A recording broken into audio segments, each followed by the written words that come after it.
Okay. Hi, everybody. Sean and Lauren here. Tommy Marquez will be here in just a second.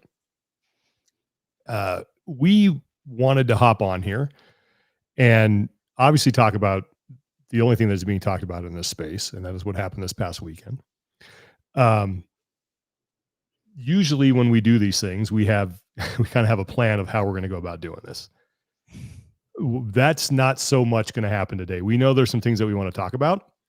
Uh, but this might kind of pinball all over the place.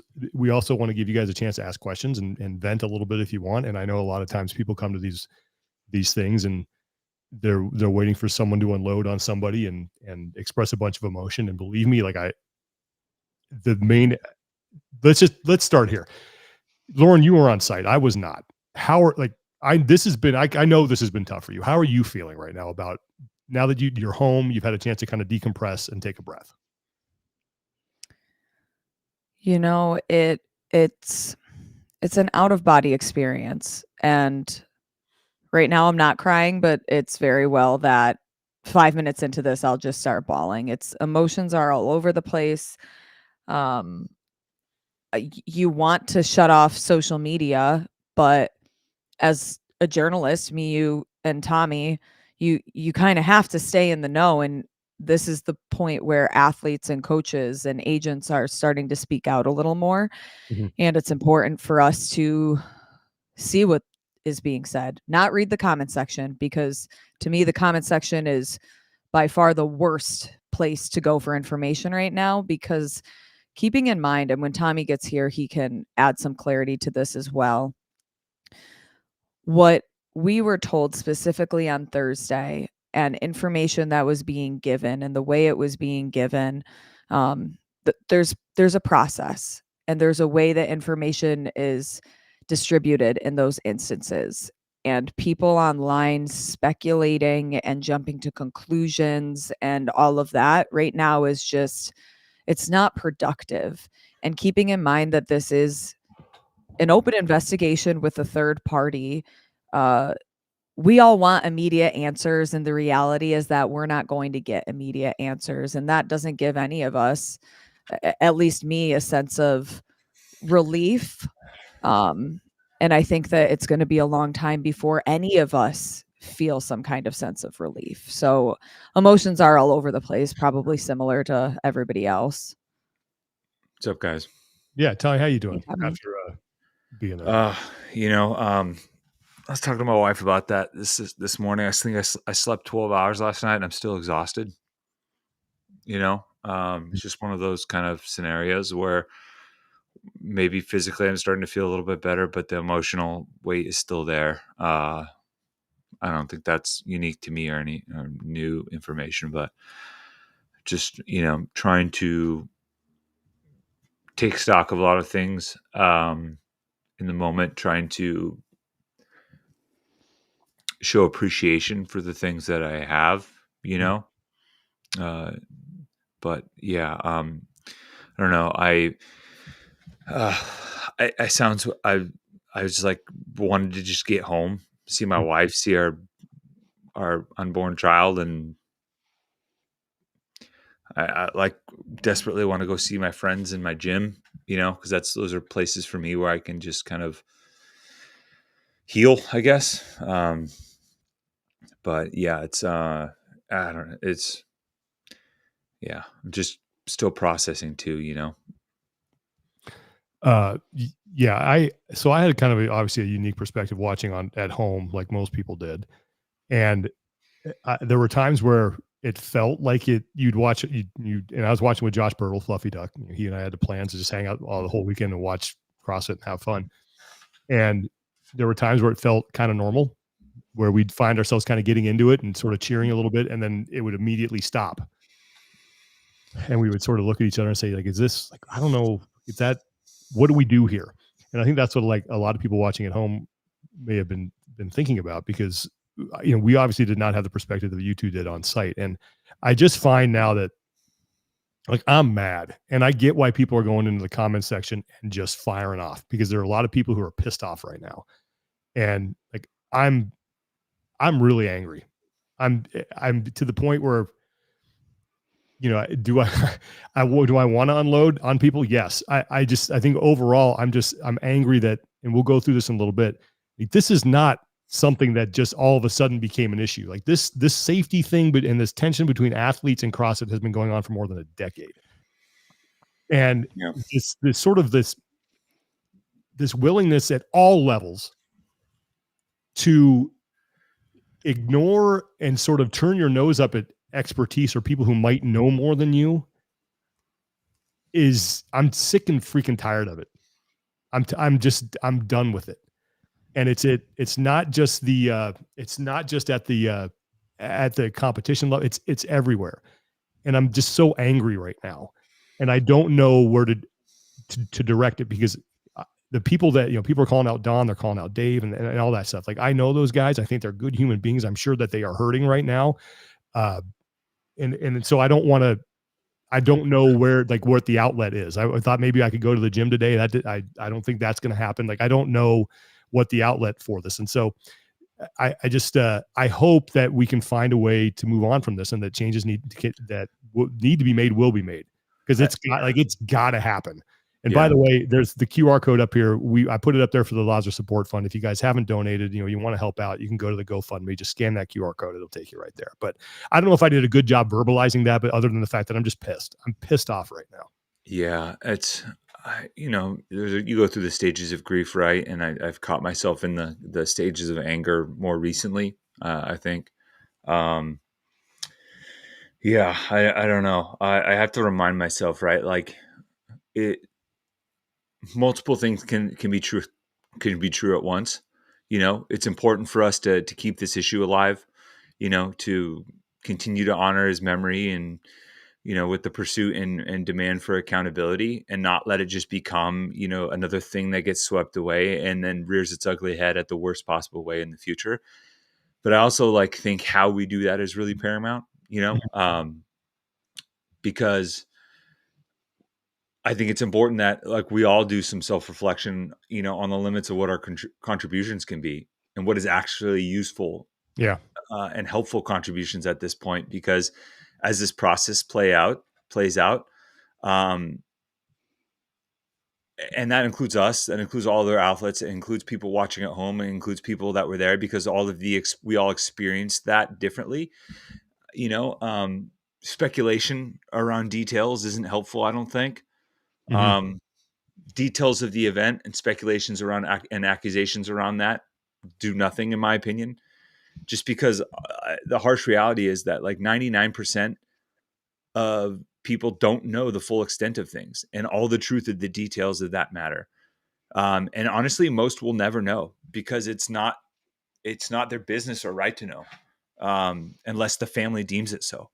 Mm-hmm. They're the ones that are most entitled to the truth, and they're the ones that are most entitled to justice in that process. So while this process kind of unfolds, and if you're sitting there as a keyboard warrior or a pot stirrer, or an amateur sleuth and investigator, they're realize, and this is I say this as much to us as anyone else too, there's an entire another level of information and investigation going on, and awareness, and action that we're not aware of, but that is very, very real, and is actually taking root throughout everything that's going to unfold in the next couple of weeks. So, all of that to say, and this is going to be what ultimately I say this, but who knows if I can stick to it. But what I'm really trying to focus on, and what guides me moving forward, is patience in the process, as hard as that may be. Prudence in our calls for accountability, right? Because I think it's still important to make sure that call stays steady, but doesn't exceed reason. Because honestly, I guarantee you, as badly as any of us and anyone else involved wants justice and accountability, I guarantee you the family wants it and needs it more than you do. Yes. And they're doing everything in their power to get it. Mm-hmm. And they're the ones who are going to get it first. I'm sure everybody was hoping that I don't even know what day it is today. Is it Tuesday? Tuesday.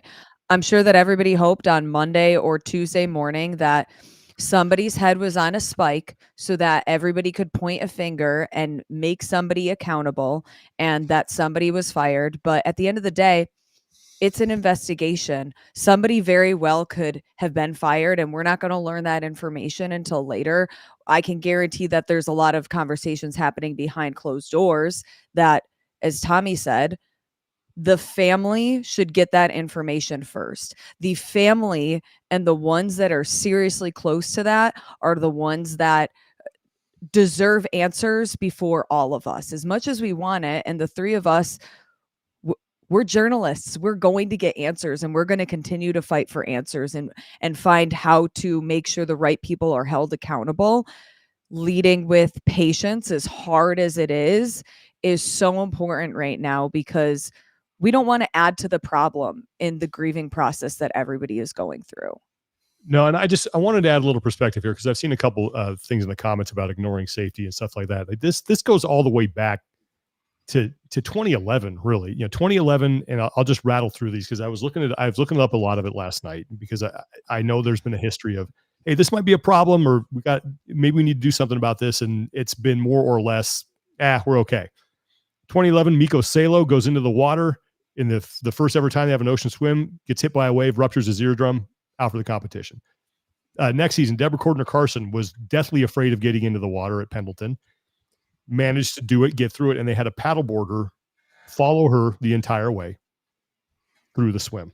Also that same year, Numi Katranarson in the run had to be taken away from the venue in an ambulance because he experienced what some people said was he was overhydrated. The way he says it in the interview that we'll play at a later date that you can look up, that it was like a heat stroke or heat exhaustion type thing. He had to be taken away in an ambulance, and they brought him back, and he actually found a way to compete in the obstacle course, which they pushed later in the day. What he found out was that if he didn't show up to the next event, he would be medically withdrawn. So he basically yanked himself from the hospital and basically got his way back to the venue. And it starts even earlier than that. MD 690, like Froning in the rope scenario. It's a miracle that Froning didn't break his ankles, didn't sway on the rope and land on something. Like, it's that Miko year, Miko's was done rescue diving. Like, they're lucky that it happened to a person that could physically get themselves out of the water safely, and it extends beyond there, right? I mean, I know, Sean, you have it all listed out. There's 2015. There was Murph that was done in the heat, and you had athletes struggling with exhaustion. We all saw what happened to Annie Thorstadter if you watched the games that year. And I think Cara Saunders, same thing. Emily Abbott spoke out about it and got reamed in front of everybody else because of that by Dave. Following year, they do it again. Now they do it in the morning. They had water available for the athletes. They were able to partition it. That was fine. Then you fast forward to 2017, where you nearly had 2 athletes drown in the swim. Will Powell, a Masters athlete, had to be saved by his fellow competitor and then helped across the finish line. And that was celebrated at this the great community. And I guess we all just put blinders on there. Matt Fraser that same year struggled as well. And in fact, Chris Hinshaw just texted me. He's going to come on here in a little bit. And once we get through some of this stuff, we'll bring Chris on and he can give his perspective. And then so there's been bullet dodged after bullet dodged after bullet dodged. And athletes have repeatedly said, why do we need open water swimming? Why do we need that? So I think, did someone ask about what changes do we want? No more open water swims, first of all, ever in any event, period. There's no reason for it. If you're going to put people in the water, put them in a pool.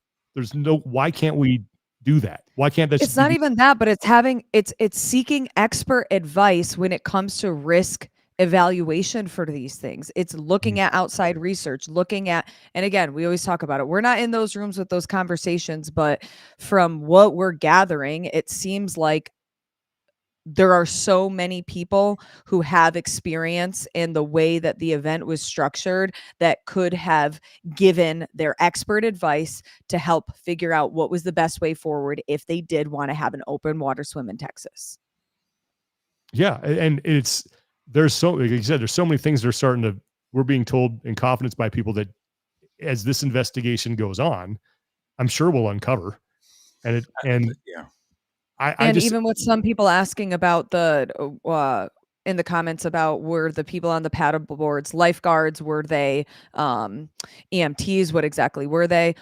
The three of us might not be speaking a lot now, but that is because we're having off the record conversations to gather the facts and the information that we need in order to tell the story correctly. So we're going to get those answers in the coming days. and well, yeah, for sure. But so there's just, I think there's a couple things right off the bat we can do. No more open water swims, period. Done. We don't need to do it. Second thing, every athlete, when he or she gets on site, before he or she can compete, needs to pass a physical exam. That way, right off the bat, if there's any sort of underlying medical issue here that might be affecting someone, and I'm not trying to say this is what happened to Lazar. Please, I'm just trying for the future that we can, everyone is medically cleared to compete right off the bat. And then it's finding a way to have some coming together with the PFAA and some of these other organizations to agree on an accepted level of safety personnel or safety protocols that need to be at every event, and allow I think also the PFAA to have a permanent say or be a permanent fixture on whatever the programming committee or the games committee is, so that they have representation there just to be a voice. I mean, those are simple things I think right off the bat we can do without knowing the outcome of any sort of investigation. Yeah. The athletes that I spoke with said that there's no requirement for submitting physicals, medical records, underlying health conditions. They don't have to do any of that in order to compete. Yeah. I mean, I don't know. But I'll let Chris know that he can come on here unless we want to answer some questions here. Some people were talking about, there's a lot of speculation about the people on the paddle boards, whether they were, I don't know if they were, I've heard, well, actually, you know what? I'll let Chris talk about this because he has a really good perspective being in triathlon and stuff like that. But yeah, I don't know. And also I don't know too, if there are local laws and regulations that need to be adhered to if you hold an event in the water there in Fort Worth, Texas. Are there local laws that supersede whatever you're going to do and say you have to have these protocols in place in order to make sure everybody's protected or not? That's another thing I want to know, is that did CrossFit, with their safety protocols and the personnel they have on site, did they conform to whatever the local laws say you have to have? I mean, I'm sure there's some kind of law of, like, I even think a long time ago when I was a lifeguard, how there was a certain number of ratio, people that I was watching to the amount of lifeguards. So I'm sure they have something like that. I just don't know what it is at this point. Yeah. I also think just putting the swim first. Sure. That too. But I don't know. Athletes have always questioned for a while, why do we need open water swimming? Yeah. I think a pre-event physical is certainly an important factor that should be included. But as far as the future of this thing goes, I have no idea. I mean, obviously changes have to be made if this is going to survive. Yeah. And what that looks like, I don't know. I mean, I have an idea what I think it probably looks like, but we'll have to wait and see. But the powers that be over there are going to look at the games and say, this is just a money suck for us. And why are we even doing this in the first place, and just cut it loose? That's one possibility. Another possibility is nothing happens, which I doubt.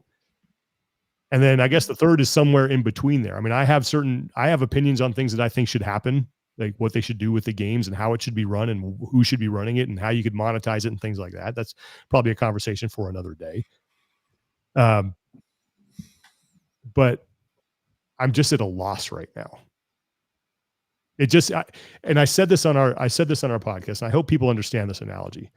This reminds me of the aftermath when I was covering sports in 2001 of 9/11, and nothing was going on. There was no sports. Everything had been shut down. And we were just sitting there going, is this going to ever matter again? Are we ever going to enjoy sports again?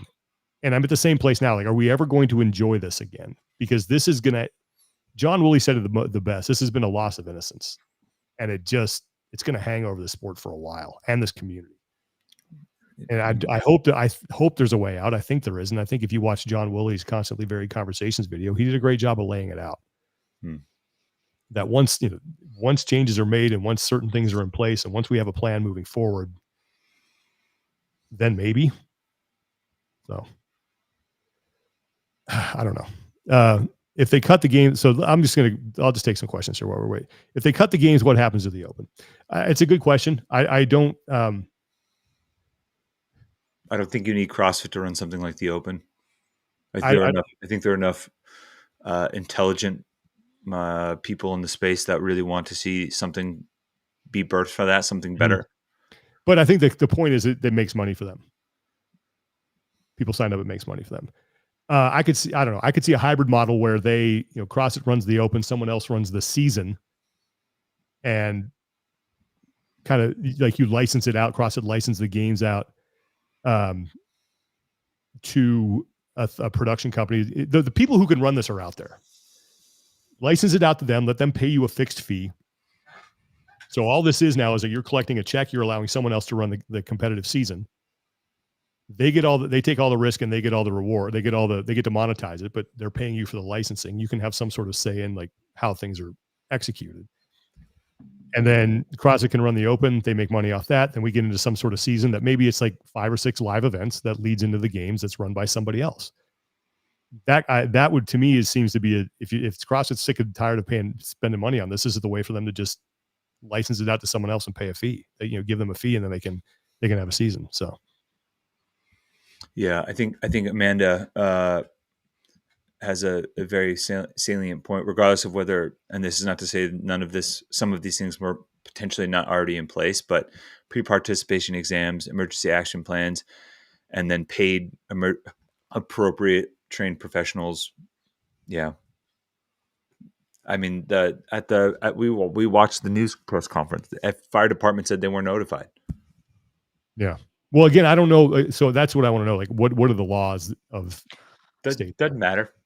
Honestly, does that matter? Also, like if you think who can help here, like, why wouldn't you have those medical professionals and those emergency response professionals on site? Mm-hmm. I just want to answer Caitlin, who says, remember that most media outlets are reliant on CrossFit continuing as a sport, so there's bias. I don't see us here promoting that CrossFit is in the right. CrossFit doesn't write our paychecks. We do this on our own. Whether CrossFit continues as a sport or not, we will still continue to be journalists, whether it's in this space covering the community, whether it's in other sports. We want the truth. We want what's best for the community moving forward. And that is what I'll say to that. And most importantly, I want what the family deems is appropriate justice for this situation. All right. Well, let's bring in Chris Hinshaw, who's been nice enough to join us. Chris, how you doing, man? Thanks so much for doing this. Appreciate it. Hi, Sean. You hear me all right? We hear you great. We're just trying to work through a bunch of stuff here and we talk about how we feel. And you and I had a brief conversation earlier. Yeah. And I don't know where you want to start, but I'll go back to where I started, is that there's just a lot of anger right now because you've been around this sport for a while. Tommy and I have been around the sport. Lauren's been around. This sort of tension between athletes and CrossFit as far as safety precautions and what's a good event and what's not. This is not a new thing. This has been going on all the way back since 2011, 2012. That's right. And it feels like there were so many missed opportunities to kind of make things better that everybody, us included, just sort of said, "Oh, no big deal," and kept going on. And now there's a reckoning is at hand, and things need to change. And that's where I am right now. I just know things need to change. Yep. I think that's a universal amongst everybody. I think that the issue that a lot of people are struggling with is the passion that we all have for the sport, and that passion runs deep within the community. I mean, let's face it, it is the community that has carried this thing through over obstacle after obstacle that's been presented in front of them. And you're right, there's been a long history of it, but passion for what we are doing. We love this sport. And that passion, I think, sometimes is getting in the way of doing the right thing. Yeah. So you were there at the opening event. And I know we need to be sensitive to stuff here, but you have a lot of experience in open water swims, obviously doing triathlons, coaching athletes through that. Yeah, a What lot. I mean, I know the people that I mean, I know them, the people that founded Ironman, the original John Collins, the founder of it, and that whole storyline, and Gordon Haller, the first winner back there in '78. I know, I met them. Yeah, no, I have a lot of history in the space for sure. So what did you, from your perspective, what did you see as far as like safety, things like that? And if you don't want to get into this, I totally understand. I'm just trying to find a way to get your perspective on where there might be able to be improvements moving forward if they ever decide to do something like this again. You know, here's where I would go. There's so many questions that I have, and the more you dig through the garbage can, the more questions that you want to ask. And the list of my questions it's so deep, and it was alarming what I saw. I mean, I went to the water on 3 separate occasions because I thought I was going to be part of the broadcast, and I wanted to be prepared. So I went at sunup. I saw Tia out at there. I went with Ricky Garrard. I went with Jeff out to the site. And I went out specifically that morning before the start, before the sun even came up, when it was dark. I went to the opposite side, the boat ramp where they enter the water. And you always want to, as a coach specifically, to look at what is happening. What are the precautions? Like what is the guidance that our athletes are going to be able to do? And like the first thing that struck me was the athletes just had an open bullpen to throw their shoes into. The structure wasn't there. And that was concerning. But then when I walked to the boat ramp, that boat ramp was littered with rocks. I mean, stones that you had to walk a good 25 yards through. And it's like, what's happening here? Like, are we going to sweep this? The problem is that, you know, that hour or roughly before the start line, I mean, the gun went off. There was only 2 people there. There was these young 2 girls that were just sitting there, and there was nothing else at place, 0. And that right away caught me by surprise, because the issue is going to be, one, not about going through rocks. Like, that wasn't a surprise based upon what we have seen.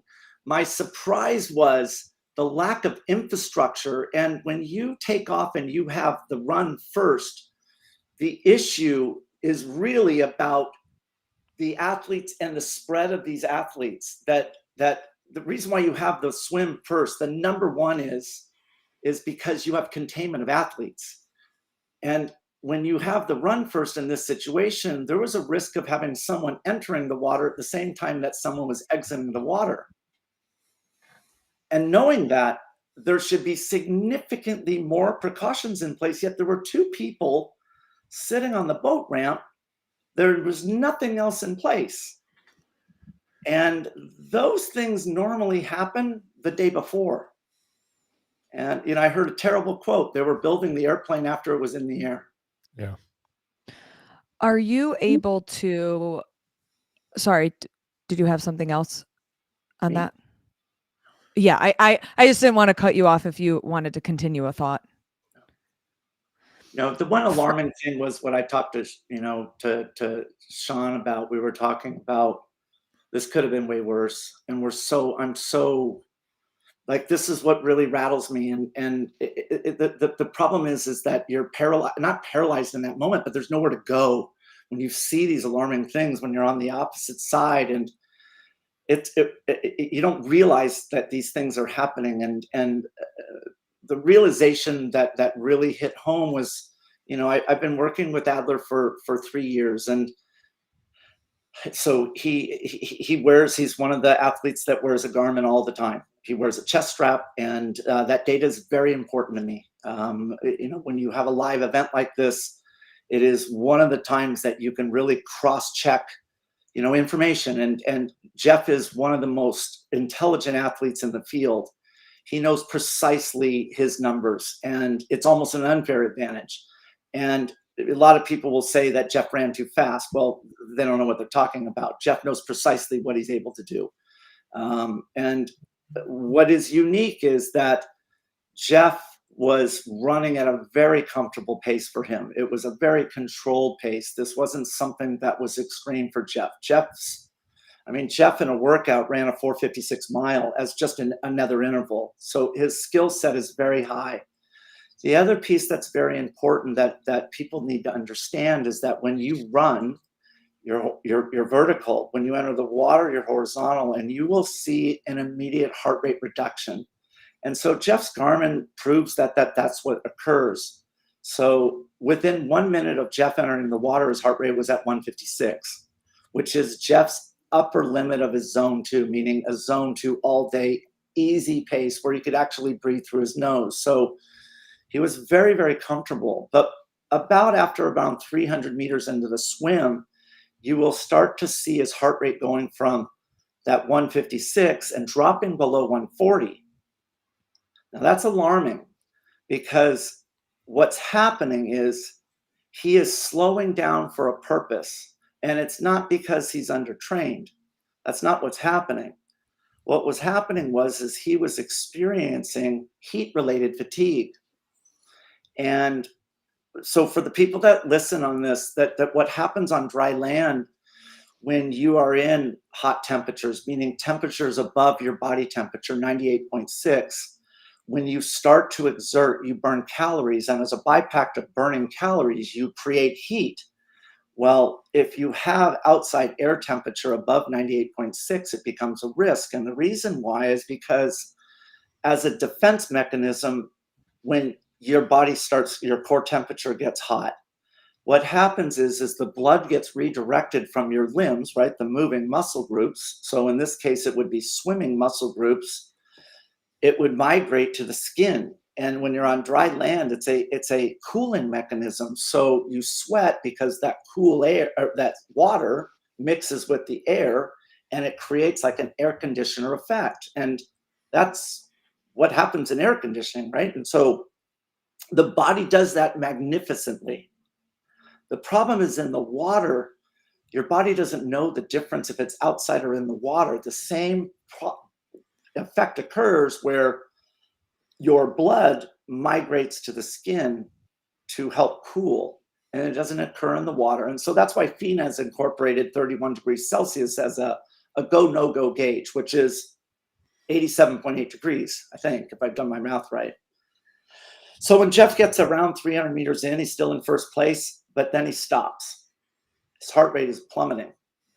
And he is stopping because of heat-related fatigue. He's naturally trying to burn fewer calories to cool his body. Simultaneously, his blood is being redirected, which is forcing him to actually exert harder in that type of a situation. That occurs for Jeff all the way to the finish. From that 300-meter point on his Garmin, he has 6 minutes and 21 seconds of sitting still in the water. His Garmin on his map, and this is very alarming, has him swimming at around halfway at a 90-degree angle off to the right, and it makes an abrupt stop. Now, I happened to meet up with the paddleboarder that hit Jeff with his paddleboard to turn Jeff back on track. Jeff hits the paddleboarder and immediately goes back to where he came from. It was almost like an out and back at 400 meters. So he's about 100 meters off course, swims back. He then proceeds forward a little bit and gets disoriented somehow and starts swimming the opposite direction back to where he came. On 2 separate occasions, Jeff swam over 100 meters in the opposite direction. Jeff was at one point 100 meters from the finish line and went back to that point in the middle of the swim. And what, as a coach and an athlete and a father, I can't even put words into how alarming it is that occurred and no one was there.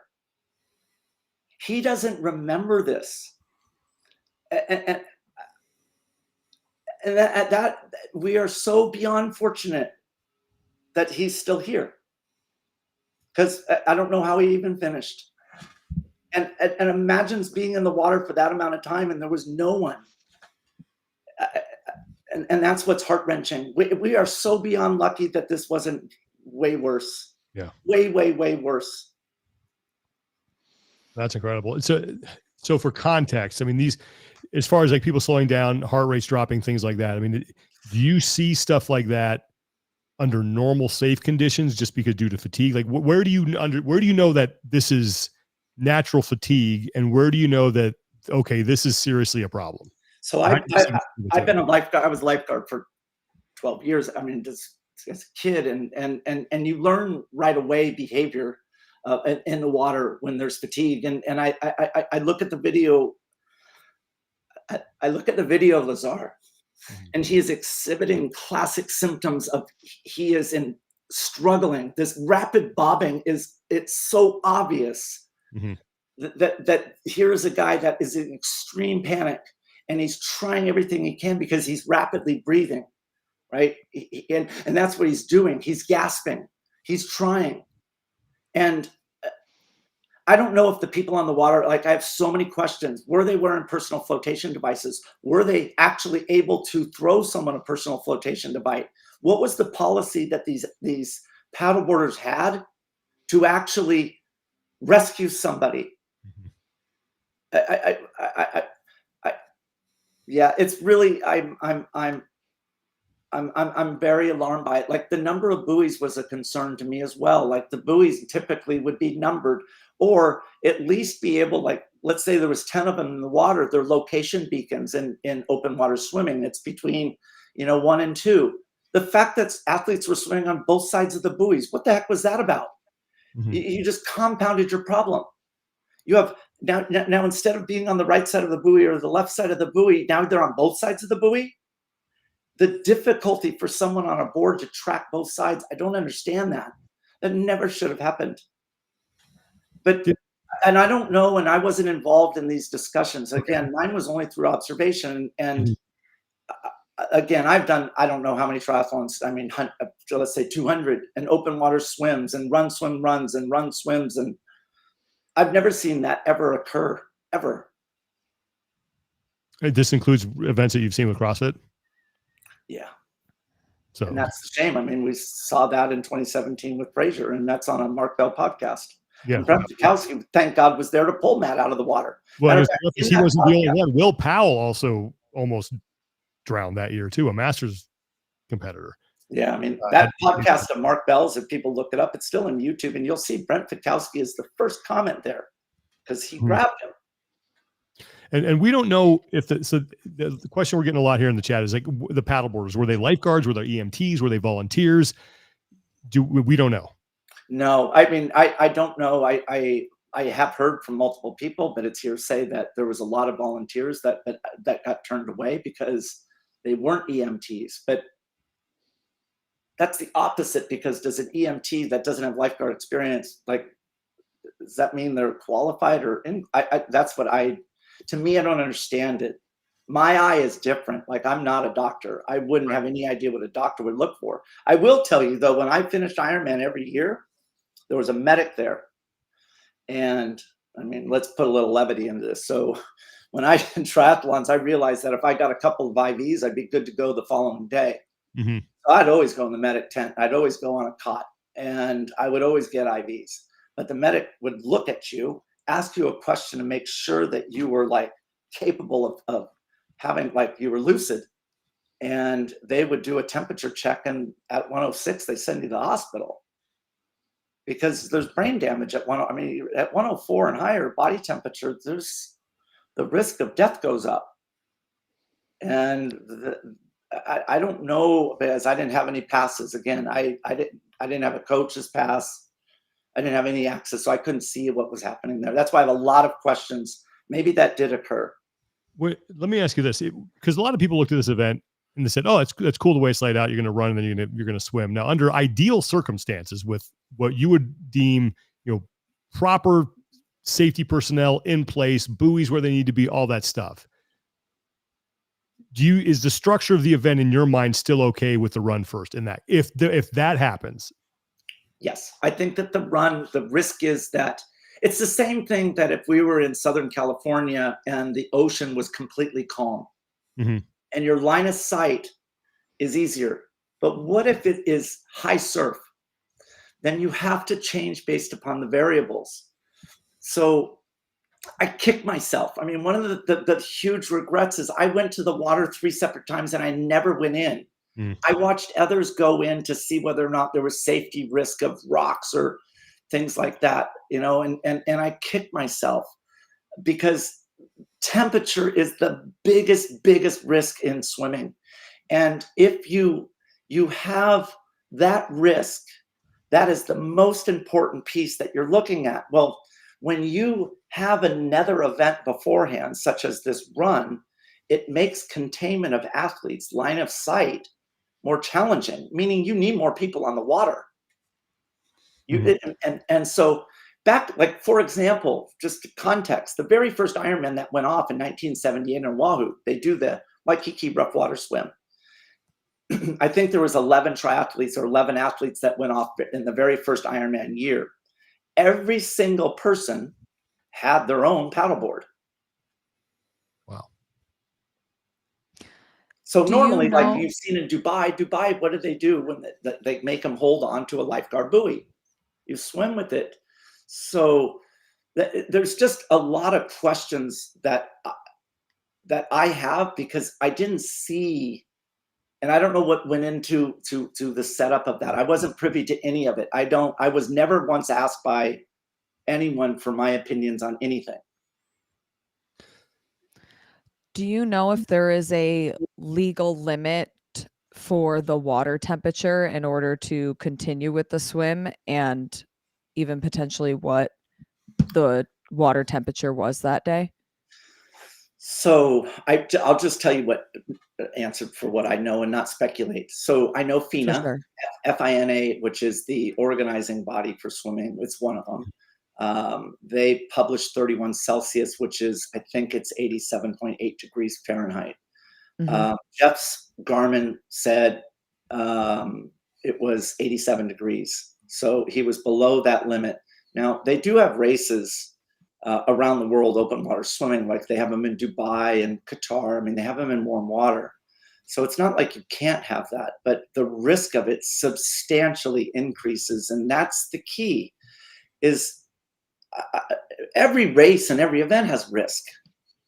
But organizing bodies, they're there to protect the athletes. That's why the organizing bodies are there. And these procedures historically are in place because people have died in triathlons. They've died in open water swimming. They've died because of high temperature. And we learn from those lessons. And maybe this was looked at. But to me, the amount of risk that was occurring that day, I don't understand how the athlete protection was in place. It doesn't, for me, I've never seen anything. It was shocking. Do you think open water swimming has a place at the CrossFit Games or any CrossFit competition? So what's interesting is when I swam as a competitive swimmer, I was swimming 50,000 meters a week. When I was a triathlete, I swam professionally for 7-8 years, and I swam 25,000 a week. The best of the best CrossFitters swim 2,000. They're not swimmers. Mm-hmm. And so just because you can doesn't mean you should. And again, that is one of those elements that you have to add into the water temperature, right? Because it increased risk. It's the same exact thing by putting someone in the Pacific Ocean when they're hypoxic, Mm-hmm. right? You saw in when it was in LA, the athletes were hypoxic and they would go to the water and they would wait. It was smart of them because they weren't comfortable. Mm-hmm. And yeah, I think that the key really is that variable needs to be taken into account, that they're not swimmers. They're capable for sure. Because it seems to me that if you're going to do this, let's just put them in a pool. Yeah, or again, it comes back to safety. Everything is risk, and so at higher risk, you have to take a greater precaution. Like, for example, in triathlons, do we have athletes that swim in cold water? In my day, when we did Alcatraz swim and we swam in from Alcatraz, you didn't have a wetsuit. It wasn't even part of it. But you know what? As soon as people, drowning incidents occurred, they have to relook at it, and they implemented a wetsuit ruling. Mhm. You are not allowed to do a triathlon once the temperature hits below a certain number. That is athlete safety. Yeah. So just correct me. So if I'm wrong, so in kind of what you're saying, and I'm trying to make sure I get this right. Um, the on paper, this event doesn't. It's not like this event doesn't have a place at the games, or there isn't an issue with it, right? But it comes down to what is the crisis management and infrastructure you have in place in case it starts to migrate outside of the parameters of what's considered safe. So like we can look at it and I we've had run swim runs and stuff like that in the past, and given the capabilities and the fitness level of these athletes, it's like, just by itself in a vacuum, this event, it can have a place, but you have to make sure and you have to understand the full scope of what can go wrong and what to do when something goes wrong. Is that fair to say? That's fair to say. So say, for example, like when Ironman goes off, they have dive teams under the water because the start is so risky. They have dive teams underwater. To me, I would have expected a dive team at that last buoy. And I'm not sure if they knew what the depth of that water was at that last buoy. Was he in 5 feet of water, or was he in 30 feet of water? And was it known at that time? And that I don't know, but it should have been known, because every time you sink a buoy in a competition, you get water temperatures, right? Because you're supposed to 40 centimeters under the water, like you measure in there. And so not only are you sinking a lot of buoys for location markers, but you're also getting water depth, and you're placing stationary people, not people that move. It's people that are holding post in that position and they never migrate. But the fact that there was 6 on the water, that's what caught me by surprise. Because you had the ones at the front, the ones at the end, and you had these poor 2 people that were in the middle trying to keep line of sight of 800 meters. And that was an alarm. But no dive team, I didn't see any. Maybe there were. I don't know. I just didn't see any. Okay, let's talk. We've tried to think about like what immediately can change here. Immediately, like what CrossFit can do, safety protocol wise. Because anytime something like this happens, whether it's Corey Stringer's death, I think back in 2001 from heat exhaustion with the Minnesota Vikings in Mankato, Minnesota, whether it's Dale Earnhardt getting killed at the Daytona 500 and all the safety precautions that came after that, whether it was the Hans device and the safer barriers, and then the NFL implemented mandatory doctors on site at all times during training camp. You got to have shade, all this stuff. It seems like something like this, every time something like this happens, this is what it takes to propel safety measures and things forward. So with that being said, in your mind, what are the things just right off the bat that we can do here to make sure safety is already been increased? The safety group, the medic teams, they need to be independent. They need to be independent and be able to make decisions. And like, for example, if you're on a paddleboard, what is your authorization to intervene and save someone and risk and as soon as they touch that paddleboard, the rules are you're disqualified. Do they have the independent authority without repercussions to act? And that, what I just said, it really means a lot. And I know all of us listening here, I mean, we know what that means. And that's the concern that I have. They have to be independent agencies. They have to be also experts in the area. Take Tier. Tier is a swimming company. I have a lot of questions, like, were they invited in? Because Tier, I guarantee they would see the same things I do, maybe even more. And so there needs to be experts that are involved, but they also have to be able to act independently. Because if you have to get authorization to save somebody because you are worried about backlash of public opinion, and I'm not saying that occurred, that would be a problem. That would be a problem to me. You have to have these independent agencies that are capable of with the proper resources, to be able to organize these types of higher risk events. That would be the first thing I would want to see in place, an independent with experts. And what are you seeing? Because my eye is different than your eye.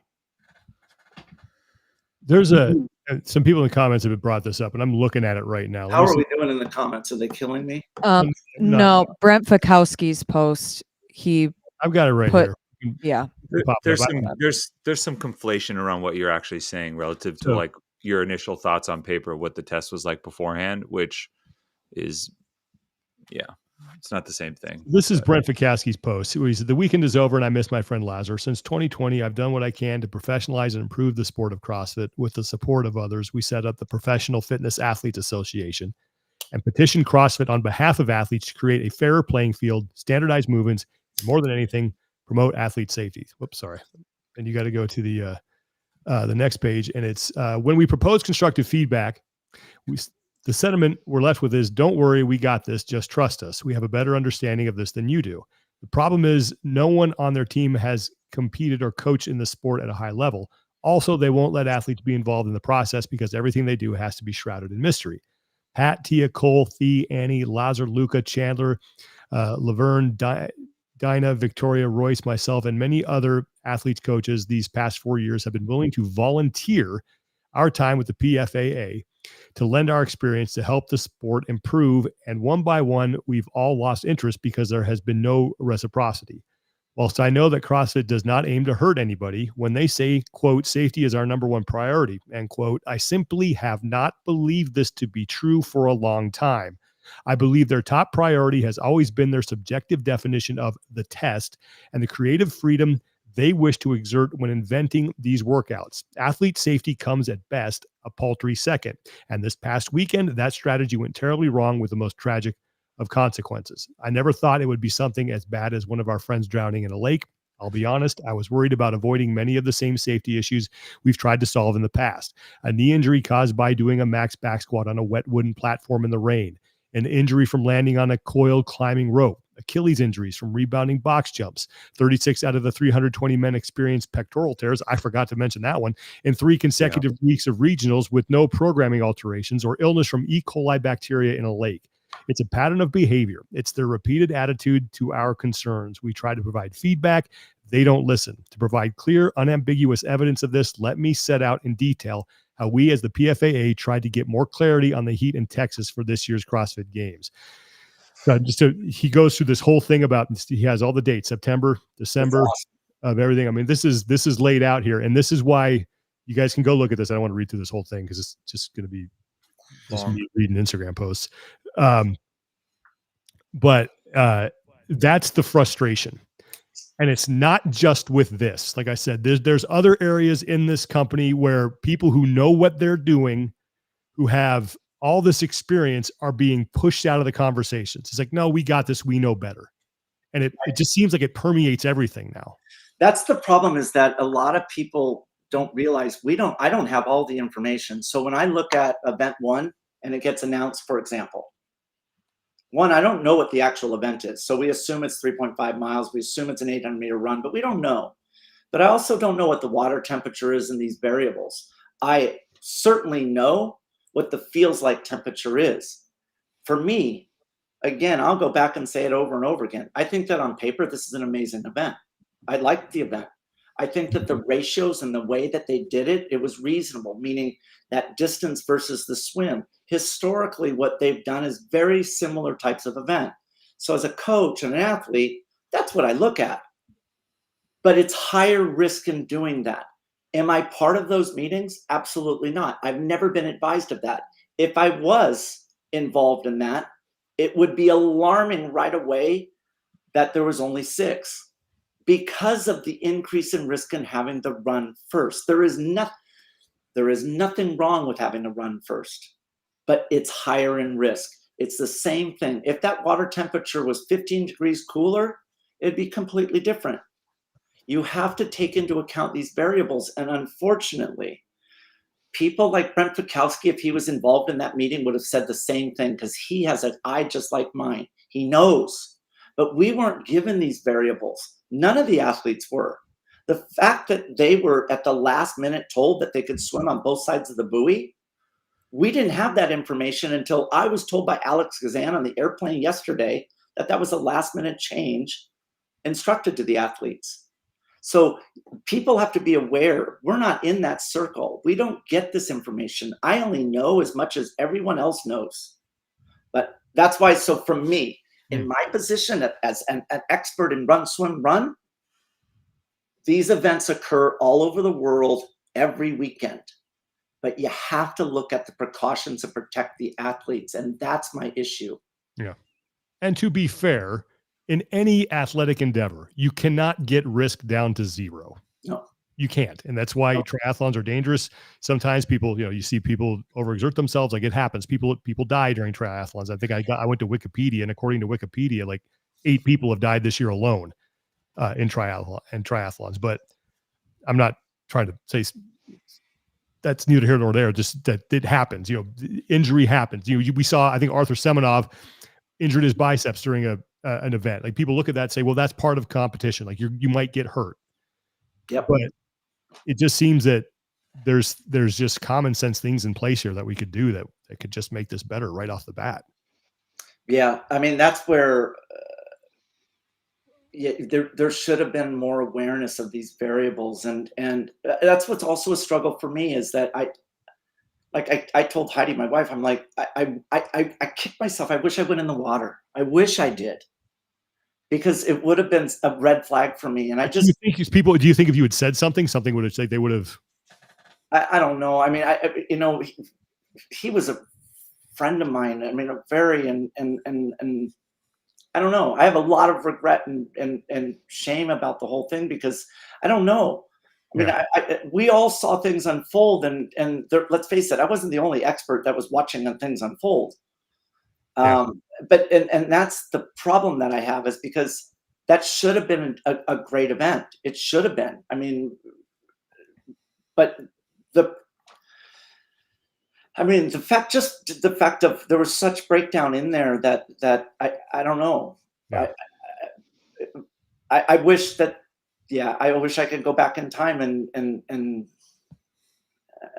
the number one mistake I talked to MCs. I talked to an MC who was supposed to be there, and he said, "Man, if I had been there, maybe if I could have said something." There's a lot of that going on right now, so I know you're not alone in that sentiment. Yeah, I mean that's what haunts me is that, and then I saw Jeff Scarman, and and that was alarming to me that this could have been way, way, way worse because he doesn't even remember that. Yeah, and that is frightening. It's frightening. I want to answer one thing, just a couple of things. One, someone asked about how, as CrossFitters, they can advocate for more safety, even within the walls of their affiliate or just in general. This shouldn't come as a PSA, but like if your gym doesn't have adequately trained people in CPR and the paddles, I can't even think of it the right way. Like advocate for that. I wish I remembered off the top of my head, but there is an organization. If you go back a couple of episodes ago, that does provide free CPR and emergency heart services, like to affiliates. That's one thing, just as a start. The other, and I think this should be noted to people. People are going to throw around temperatures like crazy. Understand that it was a dynamic environment. A lot of what happened pre-race and pre-competition, AED. Yep, an AED. Thank you, everyone, for putting that in. A lot of the pre-race competition and prep and stuff like that happened before the sun was up. And as the sun rose, the temperature started to change. And both on the air temp, what it felt like, and I can only imagine that even the feeling in the water probably changed at that point. That's not to place responsibility in any which direction on people raising alarms, and I certainly don't want to make any declarative statements around like what people should have done, but understand that any number gets thrown around. It wasn't just a hard fast. It was this degree temperature the entire time. It was this and this. It was a dynamic environment for sure. All right. I have one more question. Chris, from from past water events and swim events, are you able to speak to the amount of like paramedics, lifeguards, first responders that were at previous events versus this one? Did it look in any way different to you? The problem is that what so I went out to like I said, 3 different times, and I went out, on Tuesday, I went out on Wednesday, and then I went out early on Thursday morning. The problem is that it wasn't set, nothing was set up yet. As a matter of fact, even walking the course with Ricky and Jeff and Alex Gazan, it wasn't quite, because we didn't know what the event was. And so the problem is that, for example, if you look at the video that CrossFit HQ released on this event one, the video shows the swimmer going the opposite direction. So meaning it was where the swim finish was, the swimmer in the video is going the other way.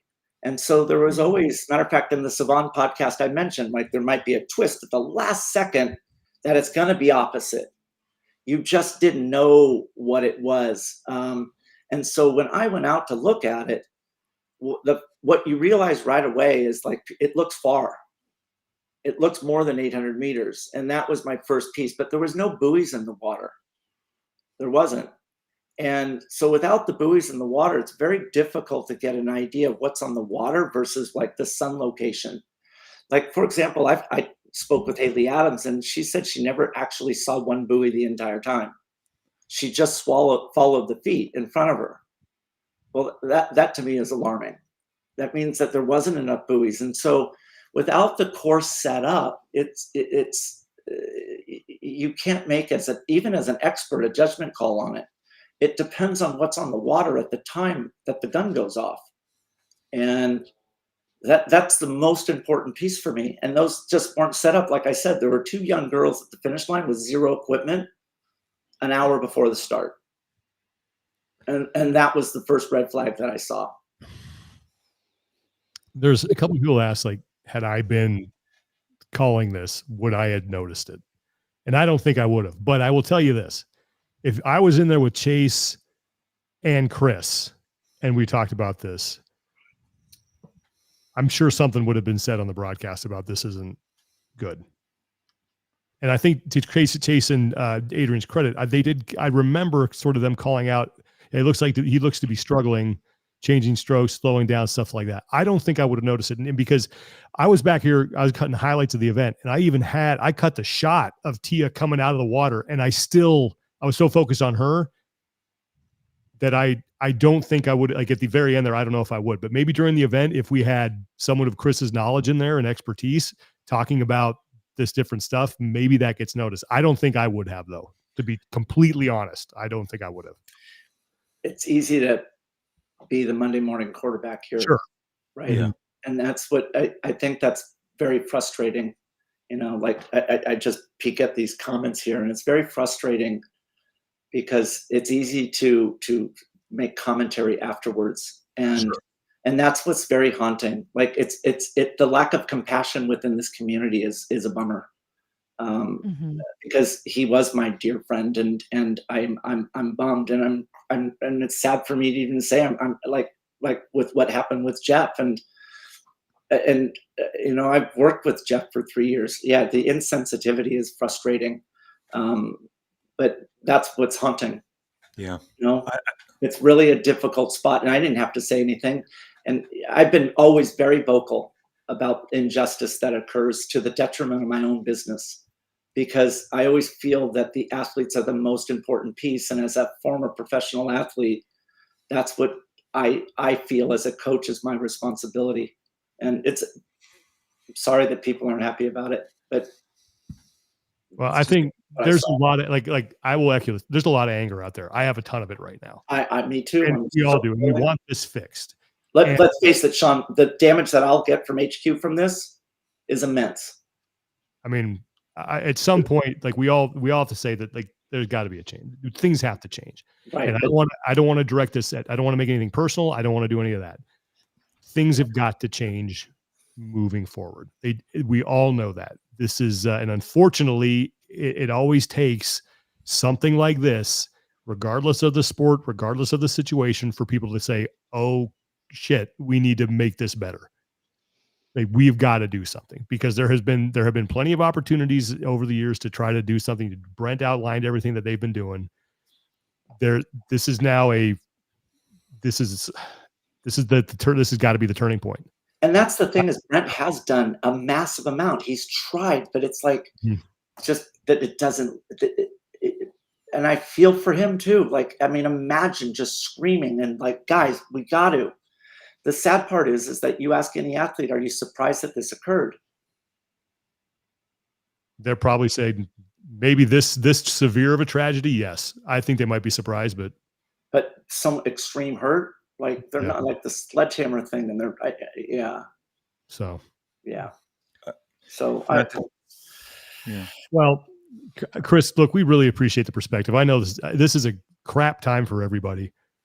Thank you for coming on and just trying to shed some light on some stuff. And I wish that our community, like, seeing both sides, and what we're in a state of is discovery. I don't have any answers. I have a lot of questions, and everything is questions. And what I'm presenting is my observations, and that's it. And if I can ask questions and find out like more, but yeah, I wasn't a part of all these things. My only commentary is opinions, and what I wanted to share with you, what I saw in Jeff's Garmin, and that concerned me the most. Yeah. That a guy can swim backwards and be stationary in the water for 6 minutes and 21 seconds. That's a concern. Yeah. Yeah. Well, I don't have any answers. I got a ton of questions, and as Lauren has been saying, we're still finding out all these things, and this is going to take a long time to sort out. Yeah. So I guess my advice to people, and it's kind of what I've been trying to do, go to your affiliates, get around your community, get around the people you really care about, and start small. Just start small and start having conversations around your affiliate. Like Tommy said, what can we do to make things safer here? What can we do to be a better affiliate? What can we do to be, to help people in our affiliate out be more fit? How do we all kind of work together in this little community? And maybe that radiates outwards. But I try to just, in times like this, get around the people who are important to you. Appreciate that. Appreciate the fact that you get there. Most of us. I'm gonna go. Okay. All right, man. We'll see you soon. Thanks again. Thanks, Chris. All right. Take care of yourself. Appreciate the fact that we have a chance to go to these places where we can be fit. We can enjoy an hour of our day with some people just sweating, high five, and listening to some music, and try to just take solace in that. And let's just start there. Let's just start right there and just see what happens. Because I don't know about the overwhelming sense that I felt this weekend when I was watching with Josh. I just felt apathetic to it. I was like, what are we doing? Why does this matter anymore? So try to retreat into your affiliate and retreat around the people that you really love. Yeah. An update, what I mentioned earlier, I think this is important. Anyone looking to start small and help in their affiliate, the Daniel Phelps Foundation .org provides free AEDs and training to coaches. We shared it on the podcast a couple of weeks ago. Just a way that you can maybe work on the safety protocols and help make sure that your loved ones and friends in the affiliate are looked after properly. Daniel, DANIEL, Phelps, PHELPS Foundation.org. AED, a cabinet, training for your coaches are the things that they can provide. You're also ways to support that foundation as well, and hopefully, I've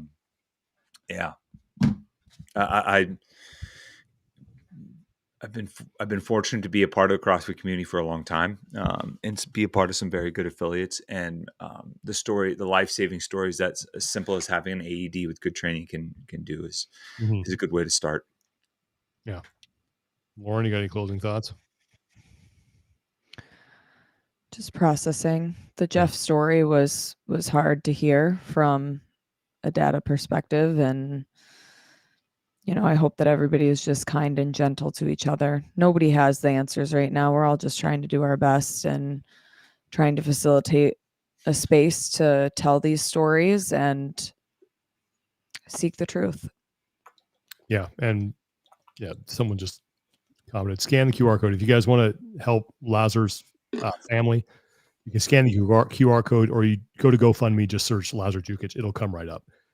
They are being hit with an unimaginable amount of number to do everything right now. So truthfully, every dollar, penny, whatever you have helps that family with the funeral that they have to organize, with getting his body back home to Serbia, with making sure that everything is taken care of for the family, for Luca, for Anya. We're gonna keep putting that GoFundMe in our description, so anything helps. Yeah. We're going to have a lot more on this. I don't know if we're going to do more later this week, but we have a lot of interviews with different people from the community that Lauren and Tommy collected on site that we certainly want to put out, get that out there. Obviously going to be monitoring the situation as it develops. I don't know. I don't know how to do it, but I always try to end on a positive with whatever I'm doing. There are a lot of good people in this community and in this sport who want to make this work. And there are a lot of good events that we have coming up, run by really good people. We have Wadapalooza SoCal that's coming up. That's a fantastic. Loud and Live does a great job putting on events that hopefully will be a chance for us to kind of get together again, watch some competition, remember Lazar, who's going to be part of this, and start to, I don't know, maybe feel some sort of sense of normalcy. After that, we have Rogue Invitationals coming up. There are really good organizations and great people out there who are still running this thing. And this is just going to take time. It's going to take time. And there's going to be a lot of just crap that I think is going to happen in the coming weeks. And, we're going to cover it as best we can. And I know there's going to be times where we might not get it entirely right, but we're certainly going to try our best to do it justice. So thank you everybody for hanging out. There was some really good conversation going on in the comments. Always appreciate that. Appreciate the questions, and certainly appreciate, Chris Hinshaw stopping by. So, but we'll have a lot more. Just keep an eye out on Instagram, on YouTube, because we want to get the stories and the perspectives that Lauren and Tommy got while on site out to everybody, just to continue to give as complete a picture as possible as we can. So please support Lazar. GoFundMe, scan the QR code. As always, and now more than ever, take care of each other, be better, and we will talk to you guys next time.